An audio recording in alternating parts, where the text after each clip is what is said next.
Ikaze kwa ugiye Cobra Media TV ikiganiro ni Friday Vibes aho tugenda tuvuga ku bintu bigiye bitandukanye abahanzi indirimbo showbiz entertainment of course tugenda turi mu Rwanda byifashe bite turi muri Diaspora mu Bushinwa byifashe bite tugenda tugana n'abahanzi bajya batandukanye bato bakizamuka ndetse n'abamaze kugafata icyo usabwa nimba uri mushya kuri channel ni gukora subscribe like share na comment kugira ngo nabandi babashe kubona cyangwa se kumenya ubutumwa muri sito muri kumwe na David Cobra na Irene.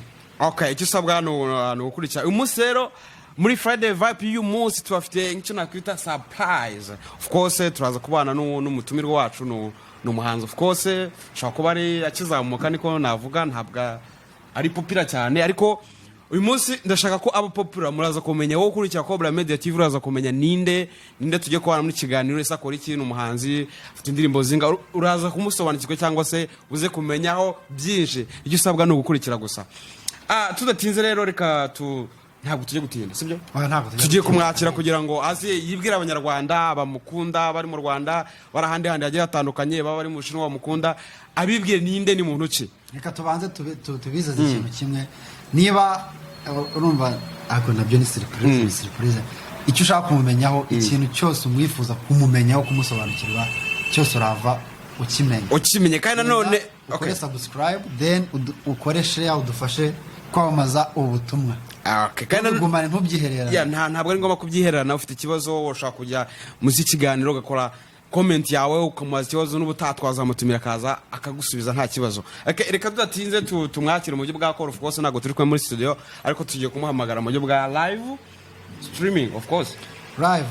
Okay, kugira ngo abashe kwibwira ese mu byukuri ni umuhanzi akora iki hano mu Bushinwa nimba ari nabyo akora byonyine abashe kugira ngo navuga abamukurikiye babashe kugira gute gusobanukirwa uwo ari we ubuzima bwe.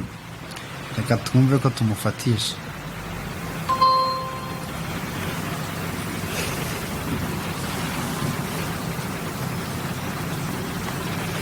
Abakunzi bacu bino bamaze kubimenyera byo gukora ni ikintu cyiza cyane ko turi hano China tugomba kubagerera kuba diaspora bakora umuziki of course bari hano bakizamuka ni byiza cyane kugira ngo Allo. Uranyumva neza?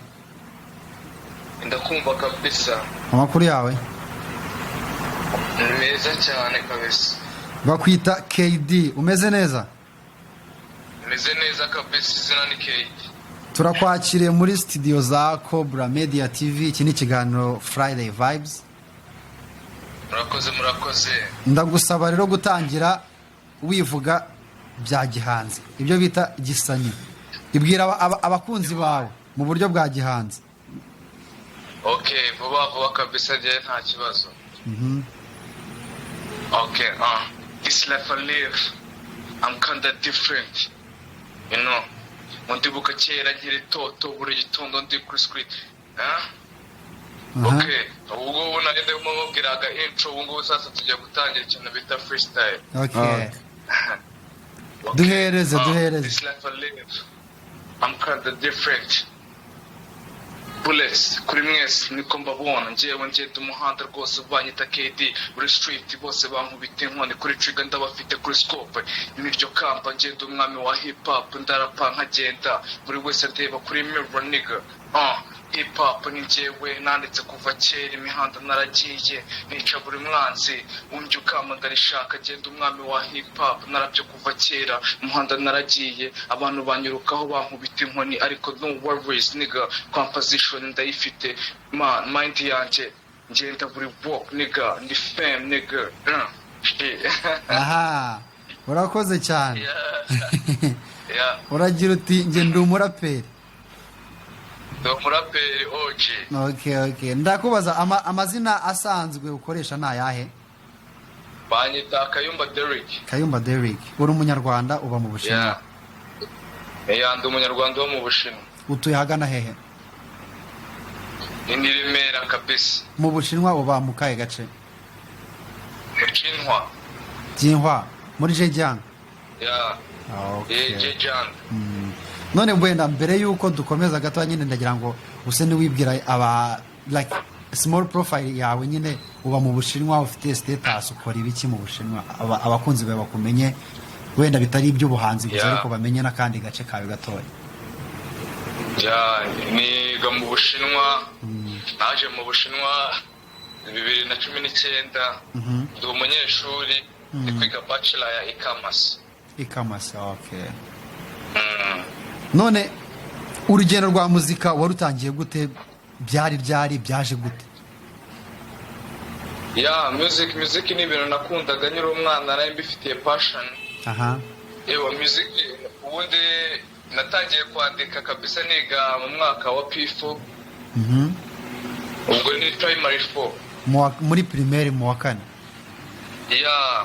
nakundaga kumva music cyane kabisa, ariko hip hop numvaga ari iyindi njyana yihariye.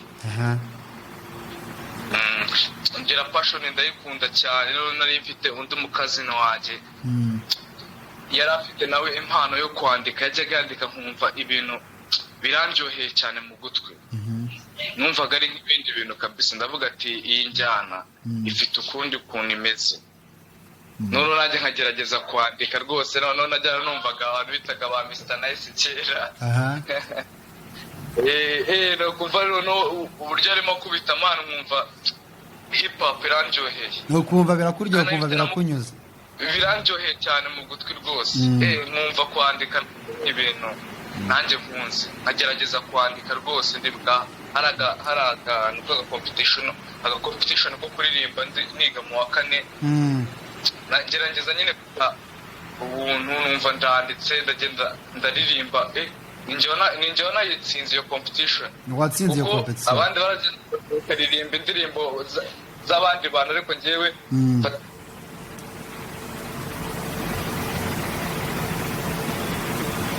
gashaka kuba hari ikibazo cya connection. ntabwo ziri kudukundira neza, reka turebe ko biza gukunda. twizere ko biza gukunda, ariko ibi bintu bya online ari buriya nkitsindiye competition nubwo nahise numva mfite. umara gutsinda, komeza utubwire ukimara gutsinda competition wahise wumva bigenze bite? nahise numva mfite iyindi energy rwose. ndavuga ati nakora nkagera iyo ngera. ndavuga ati music wenda hari ikintu cyazavamo. urumva gutsinda iyo competition byabaye nk'imbarutso, byaguhaye motivation yo kuvuga uti ibi bintu nyamara nabikora nkabishobora? byamaye motivation. none usibye kuba wenda warakuze ubikunda, wenda ufite n'uwo mukazi nawe wambwiye wakufaraga kwandika ukumva ibintu yanditse biraryoshye, wabiririmba ukumva ni byiza, n'iyo competition nabaye abantu wenda bakora iyo njyana warebera ukavuga nk'abayidoro, ukavuga uti bano bantu nkunda uyu muhanzi kabisa, ndumva ameze nkawe. ndakumva, reka dukomeze.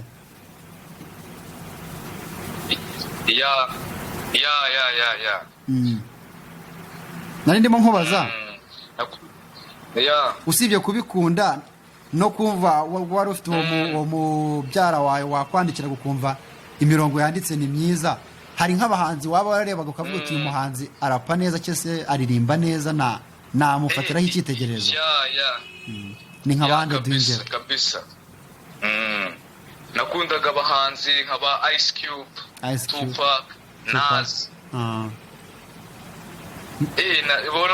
bo bahanzi kabisa, numvaga imyandikire yabo nkavuga ati wow.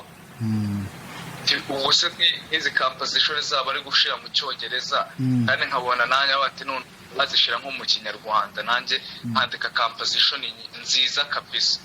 kuko abanyarwanda nabo bagera bakumva ko nanjye nshoboye. ndumva ari ibintu wakunze kuva kera. reka dukomeze wenda. none ndakubaza, ahantu utuye aho ngaho muri Ginhwa, ubona gukora umuziki biragoye cyangwa se biroroshye? uhura n'izihe mbogamizi, bigenda bite? nkihagera urabona nahuye n'imbogamizi, kuko nta kubona studio cyari ibintu bikomeye cyane. kuko urabona kujya gukora music muri abashinwa ntago njyana ya hip hop ntago barayisobanukirwa neza, ntago babyiyumvamo. urumva bafite injyana zabo, urebye sinzi niba ari tradition yabo, niba ari umuco wabo. bakunda ibintu biri cultural cyane. ni ibintu biri culture cyane ntabwo barasobanukirwa ibya hip hop neza. Byarangoye cyane rwose kuko nabanje kumara nk'amezi agera no muri 5 da. Umeze nk'uwapfukiranye impano nta studio ubona. Nta studio mbona nirirwa rwose mfite ubundi ngiye nkunda kuba mfite akantu agakayi niyandikira tu. None ubu ariko nkumva kabisa ndavuga ati se nk'ibi bintu nzabikora gute. None ubu bihagaze bite gukora umuziki bimeze bite? Ubu nagize gutya rwose mbona umuhungu wanjye nawe ni umuraperi rwose yaragiye yiyubakira akantu k'agastudio. nawe ni umunyarwanda none turahura kwa twari turi kwisangirira kabisa kwa kundi nyine abantu bisangirira nawe urabyumva. Muba muramenyanye bibwirana nyine bimwe bya Abanyarwanda narampereza n'umunyarwanda kabisa. Umunyarwanda ngahageze yishakira ibisubizo. Umunyarwanda ngahageze yishakira ibisubizo mwabikoze gitore. Twabikoze kabisa gutya. Aranyibwira ndibwira ndamubwira atari ko subundi kubera iki twe tutabyikorera. Twagura speaker, tukagura sound card, tukagura microphone, tukagura ibintu byose. Production twayishobora kuko nanjye ntabwo ndi mushyashya mu muziki navuga ati n'ubundi ngewe beat nazikorera cyangwa akazikora. Umukagari akora production yakikorera beat. Ubwo numvishe neza gukora umuziki ubu ngubu kuri mwebwe ntago bikiri imbogamizi. Mwashatse inzira zose zishoboka. Sound tukabyikorera tugakora ibintu.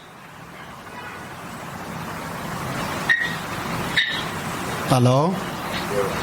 Ikibazo cyane Okay. Ngaho reka dukomeze nari numvishe uri kuvuga ubu twabonye ibikoresho ibintu byo gukora umuziki ntago bikiri imbogamizi ubu murabyikorera byose. Kabisa ibintu byose turabyikorera. None ibihangano byawe kugira ngo ubigeze ku bakunzi bawe bigeze ku bagukurikira ukoresha izihe platform? Hari app yitwa Audiomack. Audiomack mbishiraho byumva cyangwa nkabishira YouTube, Instagram. Bose bakabyumva kabisa. Hanyuma mbwira feedback imeze gute? Ubona abantu bagukurikira abafana bawe ibyo ukora barabyishimira baguhereza kabisa rwose barishima cyane kuko nta muntu ugifite ya hip hop kabisa, ya hip hop ya content. Ya hip hop ya content iyo bita old school kabisa. Ntago ndo umuntu ugendana ngo bimeze gutya ndakubita trap ngo ndaza ngo ndaho urando na hip hop y'iki gihe abantu bose bataye umuco. Bataye umuco ntago bajye kubita hip hop ya kera kabisa. Imwe yitwaga content itanga ubutumwa, ndavuga ibintu bihari itanga ubutumwa kugira ngo umunyarwanda wese yumve ngo bimeze gute. Ubu ngubu urabona buri wese ngarema agendana n'ibiguruka. Urabona hip hop yo mu Rwanda iracyari ntoya. Nagira akura. Ntago wambwira ati ndakura. Ntago wambwira ati rero mugewe ndaje ngo kureba ku munyamerika. Urabona abanyamerika bo batangiye kuva kera cyane. Yakumva trap akaza akaririmba ati ngewe ngo mfite chains se agura ni yangahe, afite amafaranga se nguragura chain, ngo mfite amafaranga ngo mfite benz yihese ucibiwana. Urumva kuririmba ibintu ubona wowe no gutanga ubutumwa abantu bumva muzika yawe bakaba bagira inyigisho bakuramo. Tanga inyigisho.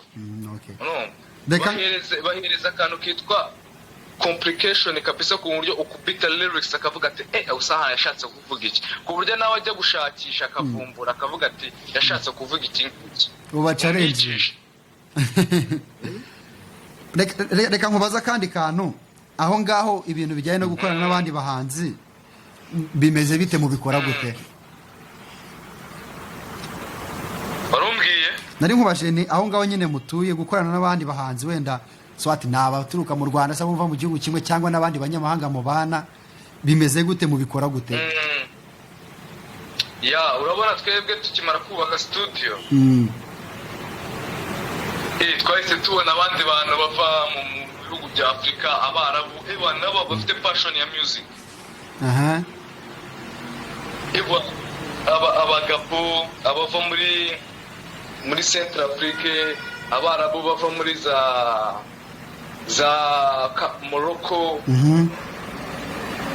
nabo kabisa wumva bafite injyana yabo ariko nabo bakunda music cyane. Okay. Twose turababwira ati nta nubwo tubishyuza ngo amafaranga nukuza tukabakorera tugakorana numva nyine nawe ari kuma yindi idea kugira ngo mwese musangire ibitekerezo munazamurana. Man bamfasha kubaka kabisa nkamenya ibindi bitekerezo. Okay. Uburyo umitekerereza ubundi bumenye ntarinzi. Ngaho reka nkubaze wenda akandi kasa n'akanyuma aho ngaho gukora hano mu Bushinwa wambwiye ko uri umunyeshuri umuziki ubufatanya gute n'amasomo ndetse n'ubundi buzima busanzwe bwa buri munsi? Urabona umuziki ni ikintu ubanza kwitondera kabisa. Ni ukuvuga amasomo n'umuziki icyo biragoye biragoye kabisa ariko nawe nk'umuntu ugomba kwiha timetable ukuvuga ati igihe cy'amasomo ni iki ngiki igihe cy'umuziki ni iki ni ukuvuga wenda bitewe n'iminsi hari ukavuga ati wenda nshobora kwiha nk'ukwezi nkavuga ati uku kwezi ngiye kuguha amasomo gusa amasomo ku buryo Impano wiga fresh ku buryo umenya ngo ibintu ni ibi ngibi none ukongera ugafata n'ukundi kwezi ukavuga ati reka uku kwezi nguha umuziki birumvikana uku kwezi ukaguha umuziki byose bigenda kuri management ya time n'umwanya wagiye habura kimwe ugomba kumanaginga time ukiha timetable ukavuga ati ndabimanaginga gute ukabisetinga nawe ukareba ikindi ntikizabangamira iki ngiki. Okay ndumva usobanutse cyane. Hano turi muri Friday Vibes ndi kumwe na mugenzi wanjye David. Hari ikintu ubaza KD? Ibintu byinshi cyane mfite ibibazo nshaka kugira ikintu mubaza mbere yuko dusoza. KD wala man wala kazi. Okay nongera kwikaze kuri kamera na mikoro za Cobra Media TV.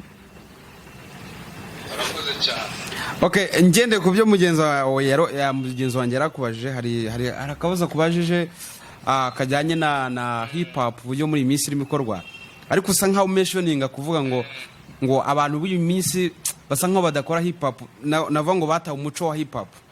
Tugiranyize hip hop n'umuco gute? Hip hop n'umuco gute? Nahise ngira akabazo ndibaza hip hop n'umuco gute? Umuco hip hop ni culture. Imeze gute imeze gute tugereranyirize? Hip hop ni culture ni ibintu umuntu ubamo igihe cya buri munsi cyawe ubuzima bwa buri munsi niba ubyutse umuhanda uriye haso wanyuzemo ibintu ureba hirya no hino ubyumva ute ubyanariza gute message waho umuturage ukavuga ati se ukoze iki ngiki cyagenda gutya ukoze iki ngiki ingaruka izi ngizi cyangwa ugakora gutya ariko ubu ngubu ibintu byose byabaye media show ubu ngubu basigaye baba muri fantasy ntabwo bikiri reality ntabwo gitandukanya fantasy na reality ariko aho ngaho iyo mvuze ngo ntabwo bagitandukanya fantasy na reality akenshi muri iki gihe niyo mpamvu ikiganiro cya Friday Vibe tuba tuvuga kuri showbiz sibyo ngo ni ugukora umuziki ariko mu buryo bwa business siko bimeze. Ni uvuga ngo rero hip hop akenshi ni umuziki wa business. Hip hop akenshi abakora hip hop agomba kureba isoko bakeneye siko bimeze agakora hip hop. Isoko bakeneye iki? Ni ukuvuga rero iyo ugiye kwita ku isoko ni hahandi uzata umuco urumva none se man ntago ari ukuvuga ngo business yihoraho urumva none se nshobora gutanga ukuri kwiza kandi kugaragara kandi abantu bagakunda ibihangano byawe ku rwego ruri hejuru uri kumva ubundi niba ukora hip hop it's not all about money no yeah, it's all about that talent you have. What message do you give to the society? Because, yeah. None hip hop. Je ntabwo nkora hip hop ngo mbone amafaranga no. None subwo hip hop ntabwo for the respect in the game. Ubwo se hip hop twayikura muri muzike iza itari muri showbiz kuko nyine ni wa muziki uza ku isoko ariko ugamije gucuruza. Ngiye mubwije ugiye ukanalizinga ukabishira kuri percentage hip hop ni injyana isi yose iza ku isonga injyana ifite abafana ba mbere ku isi kandi bari loyo badashobora no gutaka ndakubwije urebye mu Rwanda hip hop abafana ni benshi kurusha undi muziki wose wajya muri Kenya ukajya hehe na muri United States hip hop ni injyana iza ku isonga kabisa ahubwo hip hop yicwa na media ntago bayigira ntago sinzi ibintu bishizemo kabisa. Okay ni byiza cyane kuba usobanuye cyangwa se waje kudutandukanyiriza ko hari umuntu yibazaga se iyo bavuze ngo hip hop ni kaca ntabisobanukirwa ariko nanjye ubwanjye mbashe gusobanukirwa hip hop ni kaca. Tugenda tugana ku musozo nkubaza nk'ikibazo gisa nk'ari cyanyuma ni iki umufana wawe yaba ari mu Bushinwa aka kanya ari mu Rwanda gukunda kuza gukurikiye kuri Yendazi KD niki umuhishe nk'iki tugenda dusoza? Warumbwiye ni umufana wawe yaba ari hano mu Bushinwa cyangwa mu Rwanda n'undi wese ugukunda uzi muzika zawe zizi muri iki gihe cyangwa se igihe kigiye kuza niki umuhishe mu muziki? Ubu ngubu kabisa nge nanjye nari ndi gukora ku kantu k'aka mixtape bita Big Dreams ka mixtape kabisa bakitegure tugiye gukora umuziki tugiye kugarura nyine hip hop nyayo ifatika imwe iryoheye abantu bose ugutwi. Niba bicyundi kabisa iri hafi kurangira. Reka dusoze ndabona amasaha reka dusoze ariko cyo navuga ndagushimira KD wakoze cyane kwakira ubutumire bwa Cobra Media TV. Nawe mwamwe murakoze kabisa kandi twizere nidugukenera ubutaha uzatwitaho nta kibazo. Anytime bavandimwe. Sawa kandi keep up kabisa numvise ushoboye kabisa. Courage. Urakoze cyane. Urakoze cyane. Urumva ko uyu muhanzi KD sibyo ni wa muntu navuga ko ni sinzi yenda reka tuvuge ko ni muto cyangwa se n'umwana muziki ariko no wa muntu wagiye muziki yarabanje kwiga byagiye gukora ibyo ari afite urukundo rwabo urumva afite urukundo asobanukiwe ese hip hop n'iki aragira ati hip hop it's all about giving message content ni message ni content ntabwo we aranagira avuga ati nubwo tubavuga ngo ni showbiz ariko nge ntabwo nkora hip hop mvuga ngo ndajyana ku isoko ncuruza icyo ngamije no guha iki message societe nkaha ubutumwa abukene kandi cyabakavuga kandi arongera bati hip hop ni kaca no umuco ni ukora hip hop ntumve ukumva ko atari kaca yanyu ugomba kuba mu nyire kaca hip hop Ati ni ubuzima bwa buri munsi. Ubuzima bwa buri munsi rero busanga nta hantu butaniye n'umuco nyine. Urumva umuco ni uburi nyuma y'ibintu byose. Nuvuga ngo nimba ukora hip hop nyine ubu buri muri umuco wa hip hop ugomba kwitwara nyine ku buryo umuntu azakubona kuva ati umuntu ari muri wa muco wa hip hop.